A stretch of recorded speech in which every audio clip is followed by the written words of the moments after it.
What's up, everybody? It's been a while since I've made a video like this. You know, life is just happening. I'm volunteering as a media director for a ministry called Awakening Evangelism based out of Mobile. I'm also doing freelance work full-time, a contract with a couple different agencies in and around the Gulf Coast, doing weddings, marketing videos, stuff like that. Stuff that I really want to do. Each day's different. I love it. So I wanted to talk about why I believe that the A7S Mark I is still relevant in 2018. Currently, it's my B cam. My A cam is this guy right here, the A7R II. You know, which I use primarily for, you know, I do some photography, not so much. It's nice to have the 42 megapixel sensor when I need it, but it's a very capable 4K video platform. I don't often find myself needing things like 120 frames per second or any of the other features that are on cameras like the A7S II, and even that's in crop mode. But you know, the A7 III is out now, finally, and it has some features that honestly put the A7R II to shame. You know, there have been some side-by-side tests that I've seen done on YouTube that basically put it as the next low-light king, at least until the A7S III, when and if it comes out. So I bought this camera in May of 2015. I had been on YouTube just kind of scrolling through. I had my mind on a video camera. So I was like shopping around, seeing what was good. I had, you know, up until this point, I'd been shooting on a Nikon D7000, which was okay, but kind of crappy for video. Nikons are great for stills, and historically have not been great for video. So I was looking at the Blackmagic Pocket Cinema camera, which I'm very glad I didn't go that route. The battery life is terrible. And there was an acquaintance of mine who's a DP who wishes he had never bought it. So there's a Philip Bloom video that I saw called Now I See that I stumbled across on YouTube, where Philip Bloom, one of my favorite cinematographers, videographers, goes to Brighton Beach in the UK and films some stuff there that at first it seems like, you know, maybe just like after sunset, but then you realize he shows he's showing the after, and then he goes back and shows the before he did film convert and neat video and all of his correction, and it's like literally pitch dark. He had the ISO set at 40,000 and I could not make out any artifacting, so I was like, oh my god, this is perfect for my run and gun style filmmaking. I have to get this. And so I bit the bullet. It was $2,500 brand new, and I bought some Canon glass to go beside it because I had, at the time, I thought I was going to upgrade to a C100 Mark II as a main camera, but that didn't end up happening. So I bought a Metabones and adapted everything to that, and it's been pretty good since then. Like I said, it's right now it serves as my B cam, and it does pretty dang well. I still think that the low light, unless we're talking about maybe the GH5S, maybe the GH5, and the A7 III is unparalleled. Unless we're talking about something like the FS7 and the FS7 Mark II, some of the higher end camcorders that have that sort of low light technology built in. This thing is still a monster. The dynamic range is huge. I think, God, it was between 14 and 15 and a half steps. I didn't do a whole lot of research for this video. I'm just kind of going off what I remember. You know, and it hasn't been all perfect the entire time I've had it. I had to do a major repair on it, God, I think middle of 2017. Basically, moisture had gotten inside this pair of little holes right here. That's where the internal microphone for the A7S is.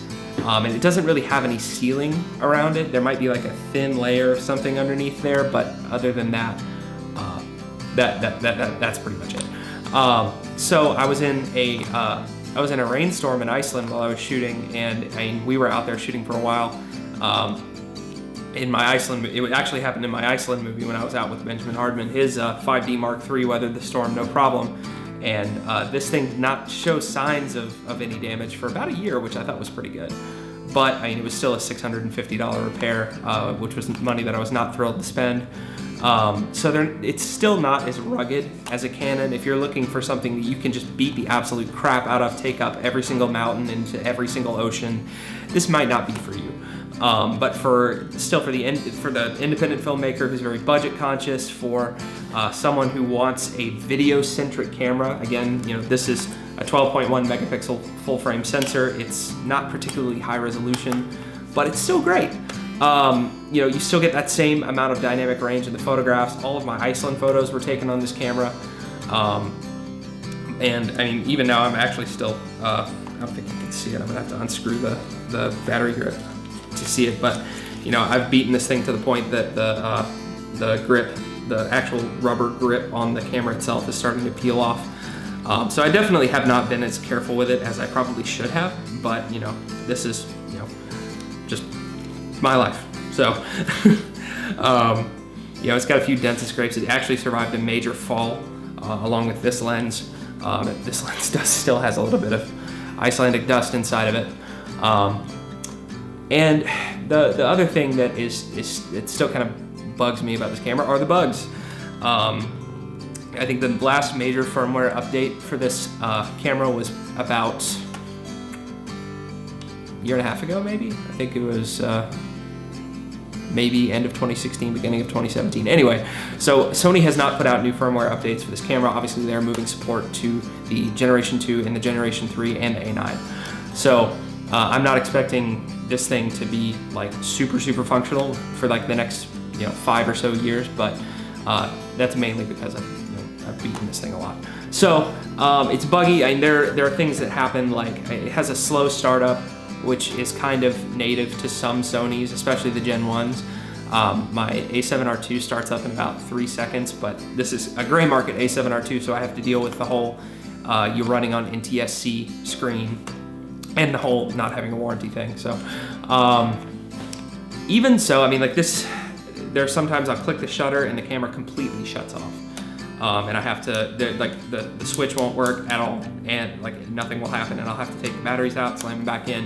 It also just no longer tolerates third-party batteries. If I put a Wasabi or a Power Extra or, you know, one of those batteries in here, it'll say incompatible accessory or something along those lines. So I still think it's great for getting into videography though. The fact that I can bump this thing up to about 40,000, 60,000 ISO without getting artifacting that can't be removed in post is freaking great. Especially if I pair it with a fast lens like my 50 millimeter 1.4. Sorry, I'm stammering. It's kind of late and I haven't eaten and I'm rambling. So it's still, it's one of the better options. If you have a mid-range budget, I would definitely prefer this over the GH4, like 7 days out of the week. Of course, Lumix, Panasonic has some new stuff out. Like I think there's like something called the G85 is out. It's a really nice 4K camera, with really high bit rate, which is great. And you know, that brings me back to this camera not having 4K. Most people who are gear conscious do not need 4K. You really don't. I think that a lot of we've done a disservice to a lot of younger videographers, and you know, the people who are following the whole travel video bug/disease that are they look at 4K as like a thing that's like a must-have, and I honestly think that some people treat it as a crutch for not being able to frame correctly. Me personally, the only reason that I need and use 4K semi-regularly is because I can downscale to 1080p and everything looks much more sharp and much more vivid, and the colors are much richer, which is great. You know, there's definitely a noticeable difference when I stack downscaled 4K next to 1080p. But at the end of the day, most people that watch my videos are never going to notice it. You know, the businesses that I work for on the Gulf Coast, they definitely can't tell the difference between 1080p and 4K. I certainly can tell the difference between 1080p and 4K because I've got 3 freaking 8 terabyte hard drives back there full of them. So if you want 4K, you better be prepared to shell out for some hard drives, I swear. I have no idea how much these are now, by the way. I mean, like, I did not prepare that well for this video. I just wanted to kind of talk off the cuff. But I think you can get them from anywhere from like 1,100 to 1,450, depending on where you look. But you know, used, they are incredibly inexpensive. People are letting them go for like $750 to $1,000. This one is so beat up, I doubt I could get anywhere close to that. There's probably 75,000 actuations on the shutter. I highly encourage you to give the A7S a try if you are tempted to get into videography or get a B cam and want to do interviews or anything like that. This is an incredibly capable platform that can still compete with the likes of the GH5, the GH5S, and whatever Canon is doing these days. It still can't get anywhere close to this. The 5D Mark IV still can't touch the low light performance. And now Nikon has the D850 out, which I think has cinema profiles or something along those lines on it, which I've been impressed with, but Sony. Anyway, thanks for watching. It's not really my intention to turn this into a gear review channel or anything like that. I just, after doing freelance filmmaking and just camera stuff for a while, I thought I would share the things that I've gone through and the experiences that I've had with the Alpha cameras. Like I said, I still think this thing is unmatched in the low light department, at least against anything that is not brand spanking new. So if you've never heard of the A7S or you've been curious about it, I encourage you to go over and check out Philip Bloom's channel and watch the video that converted me from Nikon to Sony called Now I See. I'm gonna link that in the description.